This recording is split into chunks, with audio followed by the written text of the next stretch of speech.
So,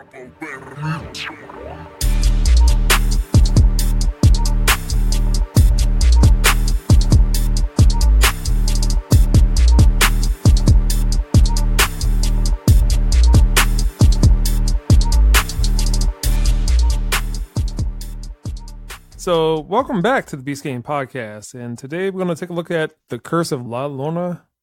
Yeah. Okay. And it's directed by Michael Chavez. The writers are Mickey Daughtry and Tobias Iconis, and it stars Linda Cardellini. Was she Velma or something? Yeah, and she was Hawkeye's wife. Okay. Raymond Cruz and Patricia Velasquez. I was like, why does Linda Cardellini's name seem familiar? And she was in Scooby-Doo. All right. And the synopsis is, ignoring the eerie warning of a troubled mother's suspected child endangerment, the social worker and her own small children are soon drawn into a frightening supernatural realm. What? What? That was a synopsis? Yeah, I guess this is based off of like some myth or something.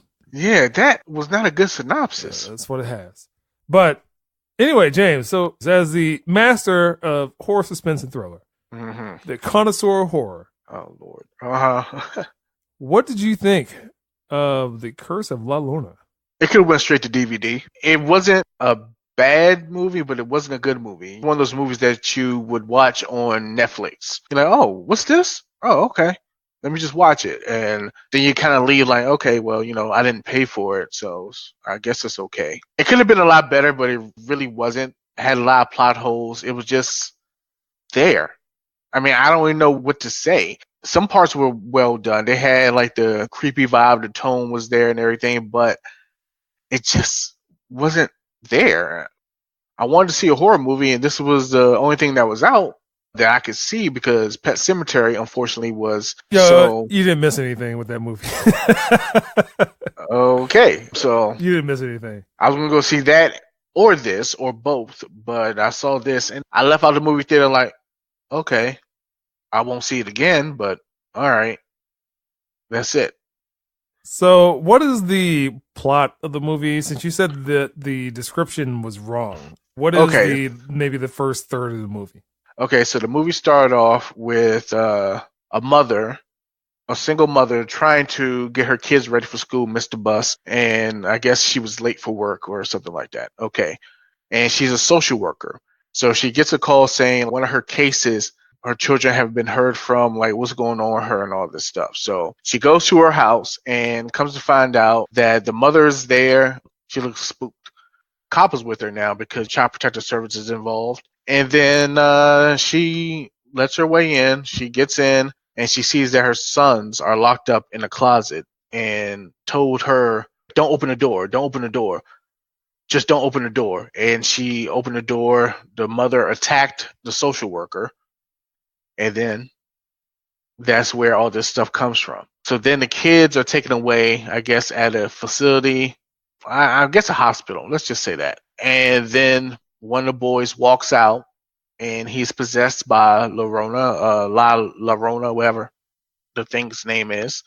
And the whole thing behind her, she is a spirit of a woman that killed her children. And I think it was accidental, but she felt so bad that she killed herself. And now she wants her children back. So she goes taking children. And then she takes them, she drowns them.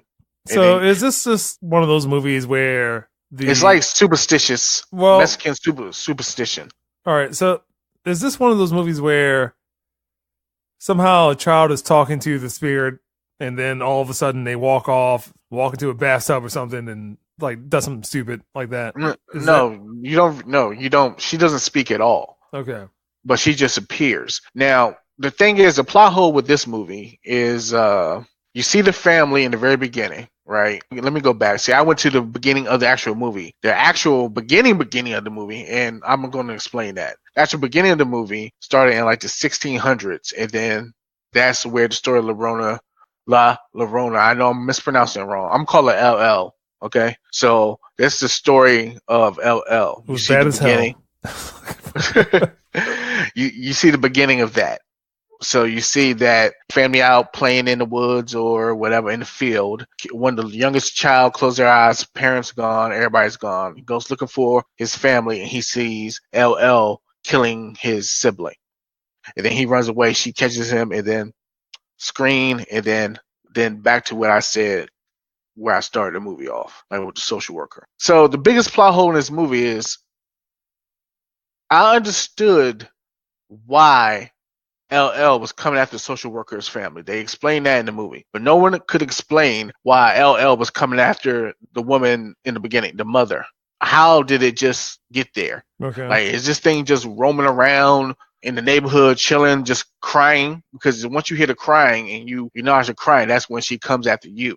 There's no explanation. And the reason why, I'm going to go ahead and say it, the reason why LL came after the social worker and her kids was because the mother, her case went crazy because Llorona basically killed her children. That's when I say they were in the hospital. Llorona came out and killed the kids. But the mother prayed to LL and prayed to her saying, please take her children and bring mine back. And that's why she was chasing the social worker's family. They explain that, but it doesn't explain why LL was after the mother and her two sons in the beginning. You know, it just didn't work out. And so the whole movie is basically that beginning part and the middle to the end, LL trying to capture those kids. And there was parts when she could have took the kids and just dipped, but she was just fucking around, it seemed like to me. Well, they're probably just trying to pad the running time for the movie. Yeah, I mean, it was just like, okay, you could grab them and roll. Of course, the family got help from a priest. As you could tell, it's very cliche. So it's just Mexican folklore that may be the attraction because it's something different. But, I mean, it's not a bad movie. I mean, I don't know what that means with you when you say it's not. I mean, it's not. It's one of those meh. You will make excuses for horror movies, James. No, it's a meh movie. Meh. It's like you see it and just meh.